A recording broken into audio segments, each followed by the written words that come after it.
2 crore plus है।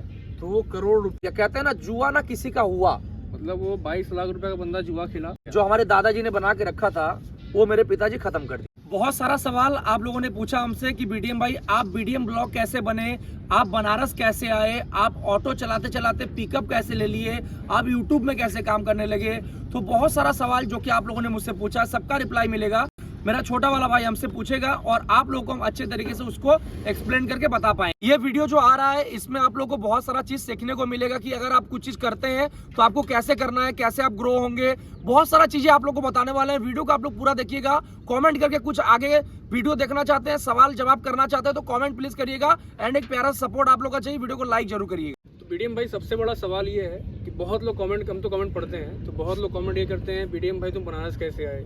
तो बनारस का अपना जर्नी बताओ। और तुम जो बीडीएम भाई बने वो तो खैर किसी और वीडियो में लंबा टॉपिक हो जाएगा। तो बनारस आने का जो सफर है वो कैसे चालू हुआ?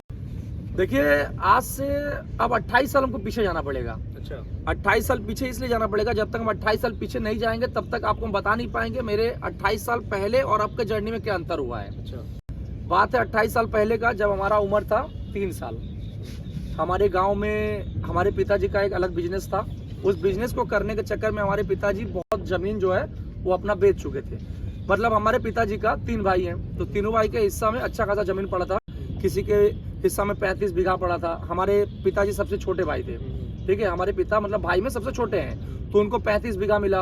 अब हमारे पिताजी कुछ बिजनेस करने जा रहे हैं, तो हमारी जो बुआ है वो 4 बुआ हैं। चारों बुआ के हिस्सा में जो जमीन था, क्योंकि हमारे पिताजी सबसे छोटे थे, तो वो अपनी जो चारों बहन है उनसे भी कुछ मांगी पैसा कि हम कुछ बिजनेस करने जा रहे हैं, हमारा सपोर्ट करो, क्योंकि घर से छोटे भाई हैं। तो उन लोगों ने भी अपना जो जमीन है 2-2 बीघा, किसी ने 3-3 बीघा छोटा भाई समझ के दे दिया, क्योंकि पहले से है तो इन्होंने कुछ बढ़ा के दे दिया, बढ़ा के दे दिया कि तुम छोटा भाई हो, कुछ बिजनेस करने जा रहे हो तो उसको अच्छे से करो। हमारे पिताजी ने ऐसा क्या काम कर लिया, पूरा जमीन बेचना पड़ गया, पूरा पैसा लग गया। देखिए आपको पता होगा, आप तो उसमें बहुत छोटे थे, आपको नहीं पता होगा, लेकिन हमारे कुछ ऑडियंस को पता होगा ये चीज कि गांव के अंदर जो मछली पकड़ने वाला जहाज होता है कलकत्ता के अंदर, उसको ट्रॉलर बोलते हैं। अच्छा, जो बीच में पकड़ने जाता है लकड़ी वाला।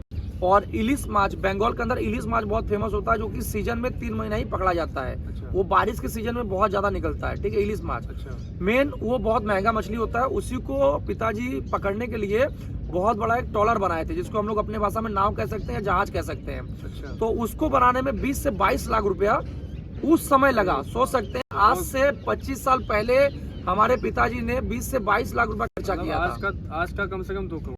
आज का कम से कम 2 करोड़ रुपया, अगर 25 साल बाद देखा जाए तो कम से कम 2 करोड़ रुपया अभी वैल्यू निकल के आएगा। 22 लाख रुपया तो लगा, बिजनेस भी किया, सब कुछ ठीक है, आखिर पैसा कहाँ गया और वो जहाज हम लोग का था वो कहाँ गया? देखिए कहते हैं ना, कभी कभी जितना आपके भाग्य में है, भाग्य से ज्यादा कुछ नहीं मिल सकता है, ये कहते हैं। लेकिन हम लोग आजकल के लड़के हैं, हम लोग ये भरोसा करते हैं कि मेहनत जितना करेंगे उतना पाएंगे। वो तो है। और पहले के लोग ये बोलते थे जितना भाग्य में लिखा है बेटा उतना ही तुमको मिलेगा। पहले के लोग ही सही बोलते थे। पहले के लोग मेहनत भी जरूरी है। कहीं ना कहीं हमको लगता है कि पहले के लोग ही सही बोलते थे, और हम लोग कहीं ना कहीं रॉन्ग है उस चीज को लेके। तो हमारे पिताजी जब बिजनेस स्टार्ट किए हैं, बहुत अच्छे से बिजनेस स्टार्ट किए, शुरुआत किए हैं। और हमारे पिताजी उस समय 12वीं पास थे, और उस समय का जो आज से 25 साल पहले 12वीं पास थे। अभी हम कुछ दिन पहले मामा के घर पे गए थे, हमारे मामा जी बताते हैं कि बेटा तुम्हारे पिताजी को यहाँ पे मास्टरी का नौकरी मिल सकता था। वो तो बताए थे कि 12वीं पास बहुत लोगों का सिलेक्शन भी हुआ है। सिलेक्शन भी हो गया है ना। हुआ है। तो हमारे पिताजी जब उस नाव को लेके बीच समुद्र में मछली पकड़ने के लिए जाते थे, कहते हैं ना कोई चीज आपके राशि के ऊपर सूट नहीं करता है। ये तो है। जब राशि के ऊपर सूट नहीं करता है तो फिर आपका वो काम गड़बड़ कर देता है, क्योंकि राशि बहुत सारे वेद पुराण होते हैं जो कि सूट नहीं करता किसी किसी के ऊपर। क्या ही करिएगा, बिजनेस सूट करना चाहिए। बिजनेस सूट करना चाहिए। एक बात बताइए, पिताजी ने जहाज बनाया 22 लाख रुपए, ठीक है, वो जहाज का देखिए कहते हैं ना कोई बिजनेस किसी किसी के ऊपर एकदम भी सूट नहीं करता है। वो तो हम मानते हैं। मानते हो ना? एकदम मानते हैं। तो हमारे पिताजी ने 20-22 लाख रुपए लगा के एक बड़ा सा जहाज बनाया।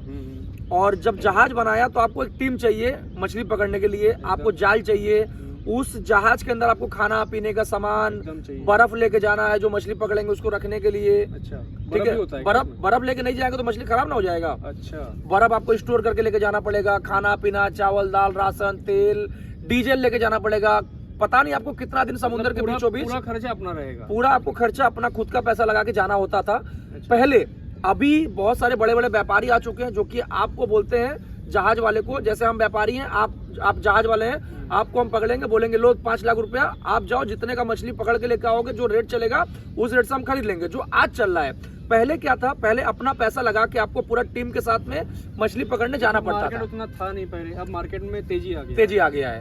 तो उस समय के हिसाब से हमारे पिताजी गए मछली पकड़ने के लिए, सबको मछली मिला, लेकिन हमारे पिताजी खाली आए, क्योंकि भाई नसीब में नहीं था। ठीक सही है, बात। खाली आए पहला बार, फिर दूसरी बार हिम्मत बना के गए, दूसरी बार भी खाली है, तीसरी बार गए, तीसरी बार भी हल्का फुल्का तेल वेल का निकलता था। एक बार में कितना खर्चा आता होगा?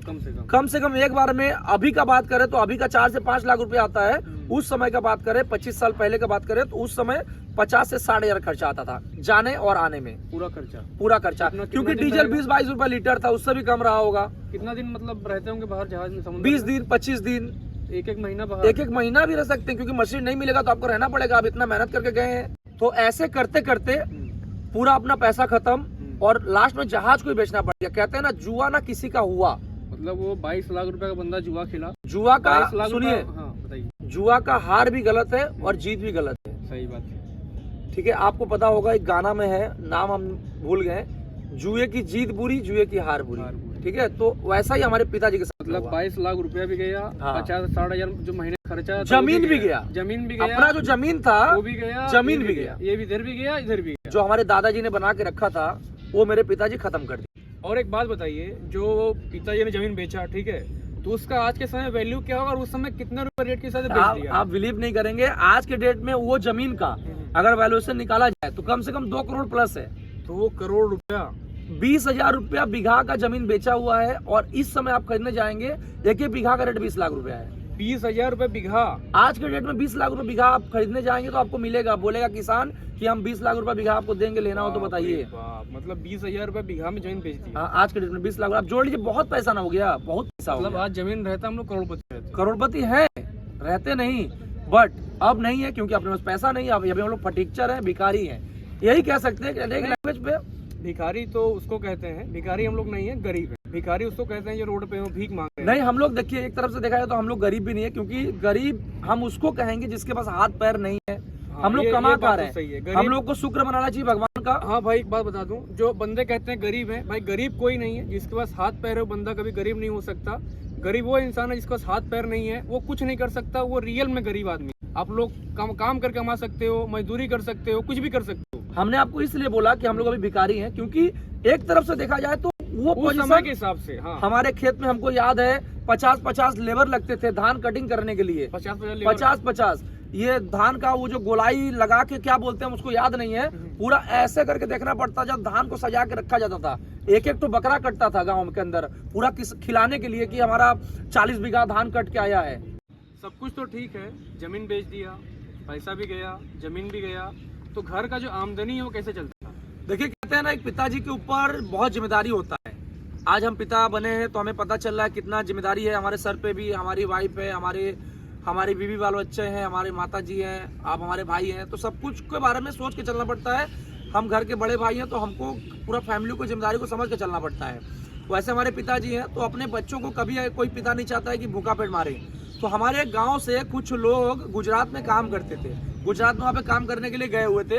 तो हमारे पिताजी भी उन लोगों के लिंक से वो भी चले गए गुजरात में काम करने के लिए, और वहाँ से थोड़ा बहुत पैसा अर्न करते थे। फिर वहाँ से हमको मतलब जैसे वहाँ पहले तो ये सिस्टम नहीं था कि डायरेक्ट आप गूगल पे कर दे, कोई सिस्टम ठीक है, बैंक भी नहीं था, बैंक अकाउंट भी हमारे पिताजी का। आज भी मुझे लगता है पूरे गांव में हम लोगों में एक ही बैंक है वो। हाँ, ठीक है, नहीं 1-2 है, छोटा है, जैसे ग्रामीण बैंक छोटा है ना गाँव तो घर के अंदर बना हुआ लग रहा है, ना आदमी ना कुछ, ना कोई सेफ्टी, ना कोई गार्ड, बस बना हुआ लग रहा है कोई दुकान है। लेकिन वो बैंक का ही काम होता है, वहाँ पैसा भी जमा कर सकते हैं, निकाल भी सकते हैं। तो पहले पैसा भेजने का कोई भी मतलब बहुत दिक्कत होता था, सिस्टम नहीं था। तो कोई आता था, जैसे हम काम कर रहे हैं वहाँ पे, तो वहाँ से आप आ रहे हैं गाँव में छुट्टी लेके कि भैया हम जा रहे हैं 2 महीने छुट्टी लेके, तो आपके यहाँ से हम पैसा भिजवा दिए कि यार हमारे घर पे ये 5,000 रुपया है, दे देना, हमारे बाल बच्चे खाना खा लेंगे, ठीक है। मुझे लगता है कि 5,000 रुपए कमाई होता होगा, क्योंकि उस समय लेबर कॉस्ट बहुत कम था। मुझे लगता है कि 2,000 रुपए कमा ले तो एक बात हम बता रहे हैं, जैसे भाई गांव से गुजरात में काम इतना दूर करने गया है, तो हमारे हिसाब से तो 5-6 हजार कमाता ही होगा उस समय। नहीं, 5-6 हजार तो आज भी आदमी काम करते तो 8 से 9 हजार मिलता है, तो उस समय 5-6 हजार कैसे मिल जाए? सही बात, हो मुझे सकता लगता है कि 2,000-2,500 रुपए बहुत था उस समय के लिए। जो भी हो उस समय के हिसाब से उतना हमको नॉलेज नहीं, इतना पता है हमारे पिताजी गए हुए थे गुजरात से मम्मी जी को पैसा भेजा करते थे, उससे आमदनी हम लोग घर का चल जाता था। चल। तो हमारी जो मम्मी थी, मतलब आपकी और मेरी मम्मी जो थी, तो वो घर में हाउस वाइफ थी, कुछ करती थी वो भी? देखिए सबसे अच्छा आपने सवाल पूछा। अब आपको बता दें, गाँव की जो महिलाएं होती हैं वो क्या है कि एक तो हमारी मम्मी जी धान काटती थी अपना खेत का, और इतना सारा काम रहता था, घर में पोछा लगाना, खाना बनाना, मतलब बहुत सारा। गांव के अंदर एक लड़की का बहुत काम होता है घर के अंदर। वो तो है। सुबह उठ के पूरा काम निपटाना घर का, उसके बाद खेत में देखना, बहुत सारी चीजें होता था गांव के अंदर, ठीक है। और मछली पकड़ना, जैसे हम लोग क्या था ना, बिजनेस हम लोग का मेन मछली का था। अच्छा, मेन मछली का मेन मछली का ही बिजनेस था, ठीक है। तो वो बिजनेस नहीं सक्सेस हो पाया, तो हम लोग किसान भी, हम लोग जमीन भी था, सब कुछ था। तो मम्मी जी काम करने लगी धीरे धीरे करके। मम्मी जी क्या काम करती थी, जैसे अभी जो झींगा मछली आप देखे होंगे, हम लोग गाँव गए थे, खाए झींगा मछली, वो मेन समुंदर से, अभी तो पूरा फार्म हो गया है, गांव में बहुत सारा कंपनियां फार्म हो गया है, तो फार्म में आप पाल लेते हैं। पहले क्या था कि मेन जो बड़ा वाला झींगा, उसका बच्चा होता था मेन समुंदर में। अच्छा। तो एक नेट जाल आता था, उस नेट जाल को आप समुंदर में लेके चलेंगे पानी के अंदर ना, तो उसका बच्चा आपके जाल में फंसता था। अच्छा। उस समय वो 50 पैसा पीस बिकता था, 50 पैसा पीस। हमारी मम्मी जी उसको पकड़ के लेके जाके रामगंगा करके एक जगह, हमारे गांव में रामगंगापुर एक जगह है, वहां पे ले जाके उसका बोली लगता था। जिसका जितना बड़ा बच्चा है उसके हिसाब से उसको पैसा बोली लगा के बिकता था। तो हमारी मम्मी जी उससे भी 200-250 रुपया मतलब हफ्ते में कमा लेती थी। सोचिए 200-250 रुपये हफ्ते में, हफ्ते मतलब में इतना कम आमदनी, 200-250 रुपया हफ्ते में। तो हाँ। रामगंगा जो जाती थी मम्मी जी हमारी, तो हाँ। पहले तो कोई ट्रैवल का सुविधा नहीं, ट्रैवल कोई सुविधा नहीं था। तो कैसे जाती थी? जैसे मछली पकड़ के वो खारा पानी में ही रखा जाता था, हांडी में भर के खारा पानी में रखा, खराब कभी नहीं होगा। 1 महीना भी रख देंगे तो बड़ा होगा, खराब नहीं होगा। अच्छा। तो हमारी मम्मी रोज पकड़ती थी, रोज पकड़ने के बाद वो हांडी में नमक मतलब समुंदर के पानी में इकट्ठा करती थी, ठीक है। जब एक हफ्ता में जैसे बहुत सारा पकड़ा जाता था, तो उसको मम्मी जी वहां से पैदल लेके जाती थी। अच्छा। पैदल लेके जाती थी 10 किलोमीटर। 10 किलोमीटर बाद जाएंगे, एक घाट पड़ता था, वहां से नाव में बैठ के उस पार जाएंगे तो रामगंगापुर पड़ेगा। अच्छा। रामगंगापुर उसको बेचने के बाद नीलामी होता था, वहाँ पे सरकार के बहुत सारे मेंबर आते थे। नीलामी होने के सरकार खरीदता था? हाँ, तो क्या, पहले महंगा चीज है ना भाई। अच्छा। 25-50 पैसा का आप चीज बेच रहे हैं, बहुत महंगा। इतना पहले का 25 साल पहले का बात। तो उस समय वो बेच के फिर हम लोगों के लिए भी कुछ बिस्किट लेके घर आती थी, क्योंकि पहले मम्मी हो या पापा हो या कोई भी हमारे घर पे आता था मेहमान, तो हम लोग बच्चे थे, इंतजार करते थे कि कोई गया है कुछ सामान बेचने के, तो हम लोग के लिए जाहिर सी बात है, एक टॉफी भी आ जाए तो बहुत खुश। और दोस्तों हमें आज भी याद है, हम लोग स्कूल जाते थे तो मिलता कितना, 10 पैसा। हाँ, 10 पैसा एक चांद वाला बिस्किट आता था। हाँ। वो हम लोग खाते थे। आजकल के लड़के तो 10 पैसा पता ही नहीं चलेगा क्या है। 10 पैसा, 5 पैसा, 1 पैसा सब हम लोग चलाए हुए हैं। तो बात ही नहीं है यहाँ पे। 100 रुपए, 10 रुपए देंगे तो बोलेंगे बस 10 रुपया। सही बात है। 100 रुपए तो मम्मी कम से कम, हाँ। क्योंकि महंगाई हो चुका है। महंगाई के हिसाब से जमाना चेंज हो गया है। 10 पैसा में क्या नाश्ता कर लेते थे। नाश्ता आज नॉर्मल तुम नाश्ता करने जाओगे इस समय तो कम से कम मुझे लगता है 30 से 40 रुपए। और आपको ये पता नहीं होगा कि जब हम लोग 10 पैसा चला रहे थे, उस समय बनारस के अंदर 50 पैसा चल रहा था, क्योंकि बनारस देखिए एक डेवलप सिटी है, और गांव में 1 पैसा चल रहा था वेस्ट बंगाल में। लेकिन यहाँ पे 1 पैसा, 2 पैसा, 5 पैसा जो अठन्नी होता था वो बंद हो चुका था।